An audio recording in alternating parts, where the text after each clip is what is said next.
Hi friends, എല്ലാവർക്കും പുതിയൊരു വീഡിയോയിലേക്ക് സ്വാഗതം. ഇന്ന് എൻ്റെ കയ്യിലുള്ള കോളീസ് പ്ലാന്റ്സിൻ്റെ ചെറിയൊരു കളക്ഷൻ നിങ്ങൾക്ക് കാണിച്ചു തരാൻ വേണ്ടിയിട്ടാണ് ഞാൻ വന്നിട്ടുള്ളത്.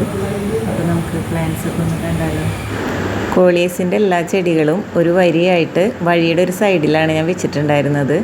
അപ്പോൾ അതിലെ വണ്ടികളൊക്കെ വരുന്നത് കൊണ്ട് വീഡിയോ എടുക്കാൻ എളുപ്പത്തിന് വേണ്ടിയിട്ട് ഞാനതെല്ലാം ഇവിടേക്ക് എടുത്തു വെച്ചിട്ടുണ്ട്. പിന്നെ എല്ലാ ചെടികളും നന്നായി മഴ കൊണ്ടിട്ടാണ് അവിടെ നിൽക്കുന്നത്. ഇനി ഇതെല്ലാം മഴ കൊള്ളാത്തടത്തേക്ക് മാറ്റി വെക്കണം. അപ്പോൾ ഇതൊക്കെയാണ് എൻ്റെ കയ്യിലുള്ള കോളിയസ് പ്ലാന്റ്സ്. പക്ഷേ മഴ കൊണ്ട് എല്ലാം കുറേശ്ശെ കേടായി തുടങ്ങിയിട്ടുണ്ട്. ഇതുപോലെയല്ല, നല്ല ബുഷിയായിട്ട് നല്ല ഭംഗിയിൽ നിന്നിരുന്ന പ്ലാന്റ്സാണ് ഇതെല്ലാം തന്നെ.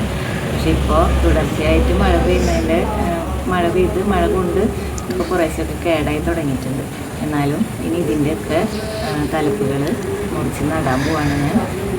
പുതിയ പ്ലാന്റ്സ് പിടിപ്പിക്കാൻ പറ്റിയ സമയം കൂടിയാണ് നമ്മുടെ മഴക്കാലം.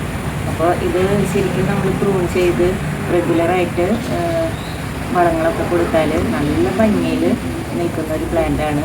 അപ്പോൾ നമുക്ക് എല്ലാ പ്ലാന്റ്സിനെയും ഒന്ന് കാണാം. കോളിയസ് പ്ലാന്റ്സിൻ്റെ ഏകദേശം ഒരു 10 വെറൈറ്റികളാണ് എൻ്റെ കയ്യിലുള്ളത്. അതിൽ ആദ്യത്തെ പ്ലാന്റാണ് കേട്ടോ ഇത്. നല്ല ഗ്രീൻ കളറിലുള്ള ലീവ്സാണ് ഇതിന്. അതിൻ്റെ സെൻറ്ററിൽ വൈറ്റ് കളറും വരുന്നുണ്ട്. നല്ല വൈറ്റ് കളറും ഗ്രീൻ കളറും കൂടി ചേർന്നിട്ട് നല്ലൊരു കോമ്പിനേഷനാണ് ഈ ലീവ്സിന് വരുന്നത്.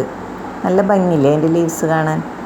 അടുത്തത് ഇതാണ്, നല്ല ഡാർക്ക് മെറൂൺ കളറിലുള്ള, മെറൂൺ കളറെന്ന് പറയാൻ പറ്റുമോ എന്നറിയില്ല, ഒരു പിങ്കിഷ് മെറൂൺ എന്ന് വേണമെങ്കിൽ പറയാം. ഈ കളറിന് വേറെ എന്തെങ്കിലും പറയുമെന്ന് എനിക്കറിയില്ല. ഈ ഒരൊറ്റ കളറ് ഇതിൻ്റെ ലീഫിന് വരുന്നുള്ളൂ. അടുത്തത് മൾട്ടി കളർ ലീഫാണ് ഈ ഒരു പ്ലാന്റിന് വരുന്നത്. അതിൽ ഗ്രീൻ കളറുണ്ട്, മെറൂൺ കളറുണ്ട്, പിങ്ക് കളർ വരുന്നുണ്ട്, അതുപോലെ തന്നെ വൈറ്റ് കളറും വരുന്നുണ്ട്. 4 കളറിലുള്ള ലീഫാണ് ആ ഒരു ചെടിക്ക് വരുന്നത്. അടുത്തത് വരുന്നത്, ഇതിന് ഏതൊക്കെ കളറാണ് വരുന്നതെന്ന് ശരിക്കും പറയാൻ പറ്റില്ല. എന്നാലും അതിലൊരു ഗ്രീൻ ഉണ്ട്, പിങ്ക് ഉണ്ട്, പിന്നെ അതിൻ്റെ അടിയിലായിട്ടൊരു മെറൂൺ കളറും കൂടെ വരുന്നുണ്ട്. അങ്ങനെ ഒരു പ്രത്യേക തരം ലീഫാണ് ഈ ഒരു പ്ലാന്റിന് വരുന്നത്. അടുത്ത പ്ലാന്റ് എന്ന് പറഞ്ഞാൽ അതിൽ ഗ്രീൻ കളർ മാത്രമേ വരുന്നുള്ളൂ. അത് നമ്മുടെ ഒരു വാഴക്കൂമ്പ് പച്ച എന്നൊക്കെ പറയില്ലേ, ആ ഒരു കളറാണ് കേട്ടോ അതിന് വരുന്നത്. ഇത് നല്ല വെയിലത്തിരുന്നിട്ട് അതിൻ്റെ ആ അഗ്രഭാഗത്തൊക്കെ ഒരു കളർ ചേഞ്ച് കാണുന്നുണ്ട്. പക്ഷേ ശരിക്കും അതിൻ്റെ ഈ കളറ് ഈ ഗ്രീൻ കളർ തന്നെയാണ്. 4 കളറുകളുടെ കോമ്പിനേഷനായിട്ട് നമ്മളൊരു ചെടി കണ്ടില്ലേ, അതുപോലെ 3 കളറുകൾ വരുന്ന ഒരു ചെടിയാണ്, കോളിയസിൻ്റെ ഒരു ചെടിയാണ് ഇത്. ഇതിലിപ്പോൾ അറ്റത്ത് വരുന്നത് ഗ്രീൻ കളറാണ്, പിന്നെ മെറൂൺ കളറ്, സെൻറ്ററിൽ നല്ലൊരു പിങ്ക് കളറാണ് വരുന്നത്.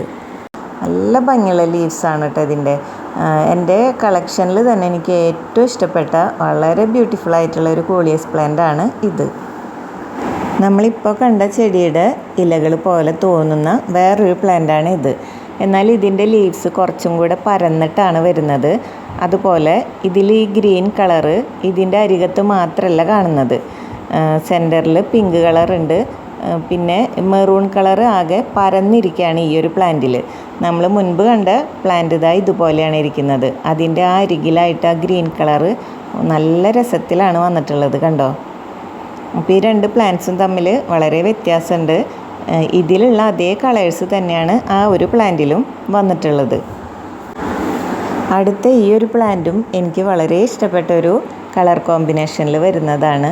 ഇതിൻ്റെ ഇലകൾ കണ്ടോ, ഇതിൽ മെറൂണും പച്ചയാണ് വന്നിട്ടുള്ളത്. അതുപോലെ ഇതിൻ്റെ ഒരു ഇറഗുലർ ഷേപ്പിലാണ് അതിൻ്റെ ലീവ്സ് വന്നിട്ടുള്ളത്. നല്ല ഭംഗിയാണ് ഈ ഒരു കോമ്പിനേഷൻ കാണാൻ. ഈ ഒരു കളർ കോമ്പിനേഷനിൽ ഈ ലീവ്സ് ഇങ്ങനെ ബുഷിയായിട്ട് നിൽക്കുന്നത് കാണാൻ നല്ല രസമാണ്.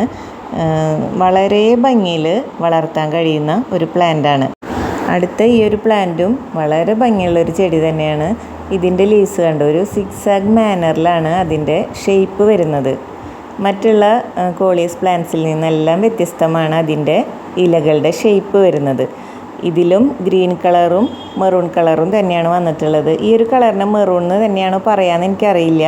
അറിയുന്നവരുണ്ടെങ്കിൽ ഒന്ന് കമൻറ്റ് ചെയ്യണം കേട്ടോ. അപ്പോൾ ബുഷിയായിട്ട് ചട്ടിയിൽ നിറഞ്ഞ് നിൽക്കുമ്പോൾ നല്ല ഭംഗിയുള്ള ഒരു പ്ലാന്റ് തന്നെയാണ് നമ്മളിപ്പോൾ കണ്ടത്. അടുത്ത പ്ലാന്റ് ഇതാണ്.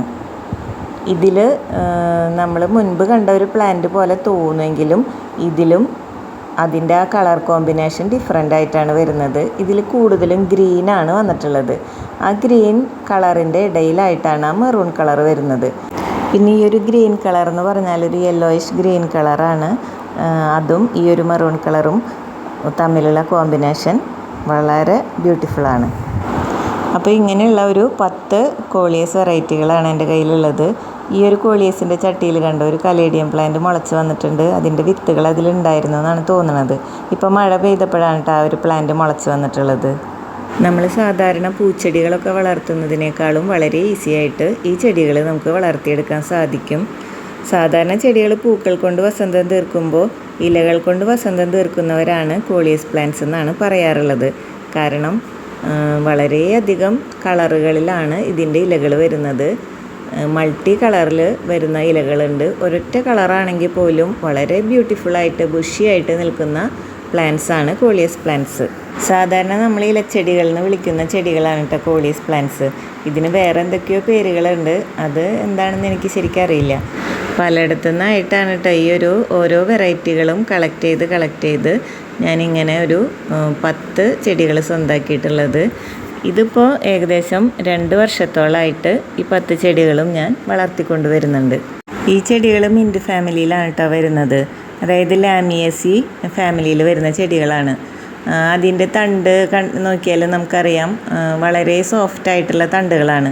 സ്റ്റെം കട്ടിങ്സ് വഴിയാണ് ഇതിൻ്റെ പ്രൊപ്പഗേഷൻ സാധാരണയായിട്ട് നടത്താറുള്ളത്. വളരെ ചെറിയൊരു തണ്ട് നട്ടാൽ പോലും ചെടികൾ പെട്ടെന്ന് തന്നെ പിടിച്ചു കിട്ടും. അതാണ് കേട്ടോ ഈ ഒരു ചെടിയുടെ പ്രത്യേകത. വളരെ പെട്ടെന്ന് പിടിച്ചു കിട്ടുന്ന ചെടികളാണ്. അതുപോലെ തന്നെ പെട്ടെന്ന് നശിച്ചു പോകുന്ന ചെടികളാണ്. മഴക്കാലം അതിജീവിക്കാൻ ഇതിന് ഭയങ്കര പാടാണ് ശരിക്കും. പെട്ടെന്ന് വെള്ളം കെട്ടി നിന്നാലൊക്കെ ചീഞ്ഞു പോകാനൊക്കെ സാധ്യതയുണ്ട്. കാരണം അത്രയും സോഫ്റ്റായിട്ടുള്ള സ്റ്റെമ്മാണ്. വേരുകളും അതുപോലെ തന്നെയാണ് വരുന്നത്. എൻ്റെ ഈ ചെടികളെല്ലാം വളരെ ബുഷിയായിട്ട് നല്ല ഭംഗിയായിട്ട് നിന്നിരുന്നതാണ് കേട്ടോ. ഇപ്പോൾ കുറച്ച് മഴ കൊണ്ടിട്ട് അതിൻ്റെ ഭംഗിയൊക്കെ ഒന്ന് കുറഞ്ഞിട്ടുണ്ട്. ഇനി പുതിയ ചെടികൾ ഇതിൽ നിന്നും പിടിപ്പിച്ചെടുക്കണം. കാരണം ഇത് ഏകദേശം 1 വർഷത്തോളമൊക്കെയാണ് ഈ ചെടിയുടെ ഒരു ആയുസ് എന്ന് പറയുന്നത്. പിന്നെ അതിൻ്റെ ഭംഗിയൊക്കെ പോവും. പിന്നെ നമ്മൾ ശ്രദ്ധിക്കേണ്ട കാര്യം ഇതിൽ പൂക്കൾ വരാതെ നോക്കണം. പൂക്കൾ വന്നു കഴിഞ്ഞാൽ പിന്നെ അത് ബുഷിയായിട്ട് അധികം വളരില്ല. നമ്മളിത് നട്ട് വളർന്നു വരുമ്പോൾ തന്നെ ഇതിൻ്റെ തണ്ടുകൾ നമ്മൾ നുള്ളിക്കൊടുക്കണം. അങ്ങനെ നുള്ളിക്കൊടുത്തെങ്കിൽ മാത്രമേ പുതിയ ശാഖകൾ വന്നിട്ട് വളരെ ഭംഗിയിൽ നിറയെ ശാഖകളായിട്ട് ബുഷിയായിട്ട് ഇത് വളരുള്ളൂ. അതുപോലെ ഇൻഡയറക്റ്റ് ആയിട്ടുള്ള ബ്രൈറ്റ് ലൈറ്റാണ് ഇതിന് ഏറ്റവും നല്ലത്. ഇതിൻ്റെ കളറുകളൊക്കെ ഇലകളുടെ കളറുകൾ നല്ല ബ്രൈറ്റായിട്ട് വരണമെങ്കിൽ നല്ല ലൈറ്റ് ഇതിന് അത്യാവശ്യമാണ്. അതുപോലെ വളരെ ലൂസായിട്ടുള്ള മണ്ണിൽ നടുന്നതാണ് നല്ലത്. പോട്ടി മിക്സ് തിരഞ്ഞെടുക്കുമ്പോൾ അങ്ങനെയുള്ള കാര്യങ്ങൾ ശ്രദ്ധിക്കണം. അതുപോലെ നനവ് എപ്പോഴും വേണ്ട ഒരു ചെടിയാണ്. പെട്ടെന്ന് വാടിപ്പോവാൻ സാധ്യതയുണ്ട്. നല്ല വെയിലത്തും ഇത് നന്നായി വളരും. പക്ഷേ നമ്മൾ നനയ്ക്കുന്ന കാര്യത്തിൽ വളരെയധികം ശ്രദ്ധിക്കണം. ദിവസത്തിൽ 1-2 പ്രാവശ്യം തീർച്ചയായിട്ടും നനച്ചു കൊടുക്കണം. അതല്ലെങ്കിൽ വെള്ളം കിട്ടാതെ വന്നിട്ടുണ്ടെങ്കിൽ പെട്ടെന്ന് വാടിപ്പോകുന്ന ചെടികളും കൂടിയാണിത്. ഈ ചെടികൾ നല്ലപോലെ ബുഷിയായിട്ട് വളരാനായിട്ട് നമ്മൾ ഇടയ്ക്കിടയ്ക്ക് ഫെർട്ടിലൈസേഴ്സ് കൊടുത്തുകൊണ്ടിരിക്കേണ്ടത് അത്യാവശ്യമാണ്. അപ്പോൾ മഴക്കാലമൊക്കെ ആയതുകൊണ്ട് ഈ ചെടികൾക്ക് ഇടയ്ക്ക് നമ്മൾ നല്ല വളങ്ങൾ കൊടുത്തുകൊണ്ടിരുന്നെങ്കിൽ മാത്രമേ നല്ല രീതിയിൽ ബുഷിയായിട്ട് അത് വളരുള്ളൂ. ഒരു ചട്ടി നിറഞ്ഞ് നിൽക്കണതൊക്കെ കാണാൻ നല്ല ഭംഗിയാണത്. അപ്പോൾ ഇന്ന് ഞാൻ മഴക്കാലമായതുകൊണ്ട് ജൈവവളങ്ങൾ കൊടുക്കുന്നതിനേക്കാൾ നല്ലത് രാസവളങ്ങൾ കൊടുക്കുന്നതാണ്. അപ്പോൾ ഈ ചെടികൾക്ക് ഞാൻ കൊടുക്കാൻ പോകുന്നത് NPK ആണ്. അത് കുറച്ച് വെള്ളത്തിൽ വളരെ കുറച്ച് മാത്രമേ എടുക്കുന്നുള്ളൂ. ഈ ഒരു കപ്പ് വെള്ളത്തിൽ അലിയിച്ചിട്ട് ചെടികൾക്ക് ഒഴിച്ചു കൊടുക്കാനായിട്ട് പോവാണ്. ഇത് NPK 19-19-19 ആണ്. എൻ്റെ ഇൻഡോർ പ്ലാന്റ്സിനാണ് കേട്ടോ ഞാൻ കൂടുതലായിട്ട് ഇത് ഒഴിച്ചു കൊടുക്കാറുള്ളത്. ഇത് വാട്ടർ സോല്യൂബിൾ ആയിട്ടുള്ള ഒരു ഫെർട്ടിലൈസറാണ്. ഇത് കുറച്ച് നാൾ മുൻപ് വാങ്ങിയിട്ട് ഞാനൊരു ചെപ്പിൽ ഇട്ട് വെച്ചിട്ടുണ്ടായിരുന്നതാണ്. അപ്പോൾ ഈ വെള്ളത്തിൽ ഇതൊന്ന് കലക്കിയിട്ട് ഇത് നന്നായി ഡൈല്യൂട്ട് ചെയ്തിട്ട് വേണം ചെടികൾക്ക് ഒഴിച്ചു കൊടുക്കാൻ. അപ്പോൾ ഇതൊന്ന് കലങ്ങാനായിട്ട് ഞാൻ കപ്പിൽ കുറച്ച് വെള്ളം എടുത്തിട്ട് അതിലാണ് ഇത് അലിയിച്ചെടുത്തിട്ടുള്ളത്. NPK ഞാൻ സാധാരണ മഴക്കാലത്താണ് കേട്ടോ ചെടികൾക്ക് കൊടുക്കാറുള്ളത്. എൻ്റെ എല്ലാ പൂച്ചെടികൾക്കും ഞാൻ ജൈവവളങ്ങൾ മാത്രമാണ് ഇട്ട് കൊടുക്കാറുള്ളത്. ഇൻഡോർ പ്ലാന്റ്സിനും ഇതുപോലെ ഇലച്ചെടികൾക്കും മാത്രമാണ് ഈ ഒരു വളം കൊടുക്കാറുള്ളത്. ഇതൊരു 4 ഇരട്ടി വെള്ളത്തിൽ ഒഴിച്ച് നേർപ്പിച്ചിട്ട് അത് ചെടികൾക്ക് ഒഴിച്ചു കൊടുക്കാനായിട്ട് പോവാണ്. ഇത് ഈ ഒരു ബക്കറ്റിലെ വെള്ളത്തിലൊഴിച്ച് ഡൈല്യൂട്ട് ചെയ്തെടുത്തിട്ടുണ്ട്. ഇതിൻ്റെ കളറ് കണ്ടോ, ഒരു ലൈറ്റ് പിങ്ക് കളറാണ് വരുന്നത്. ഇനി നമുക്കിത് ഓരോ ചട്ടികളിലായിട്ട് ഒഴിച്ചു കൊടുക്കാം. ഈ വളം ഒഴിച്ച് കൊടുത്തതിന് ശേഷം വീണ്ടും ഇത് മഴയത്ത് വെക്കുന്നതുകൊണ്ട് ഒരു കാര്യമില്ല കേട്ടോ.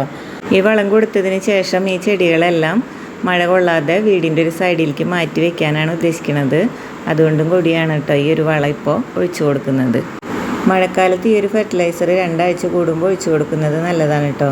അപ്പോൾ എല്ലാ ചെടികൾക്കും ഒഴിച്ചു കൊടുത്തിട്ടുണ്ട്. ബാക്കിയുള്ളത് ഇൻഡോർ പ്ലാന്റ്സിനും ഒഴിച്ചു കൊടുക്കണം. മഴക്കാലം ആയതുകൊണ്ട് ഈ ചെടികൾക്ക് ഫംഗൽ ഇൻഫെക്ഷൻസ് വരാനും തണ്ട് ചെയ്യാനും ഒക്കെ സാധ്യതയുണ്ട്. അപ്പോൾ മഴക്കാലത്ത് നമ്മൾ എല്ലാ ചെടികൾക്കും ഏതെങ്കിലും ഒരു ഫംഗിസൈഡ് തളിച്ചു കൊടുക്കേണ്ടത് അത്യാവശ്യമാണ്. അപ്പോൾ ഞാൻ ഇന്ന് തളിച്ചു കൊടുക്കാൻ പോണത് സാഫാണ്. എൻ്റെ കയ്യിൽ സാഫാണുള്ളത്. അപ്പോൾ ഞാനത് കുറച്ചെടുത്തിട്ട് വെള്ളം ചേർത്ത് നേർപ്പിച്ച് അത് ഈ ചെടികൾക്ക് സ്പ്രേ ചെയ്ത് കൊടുക്കാനായിട്ട് പോവാണ്.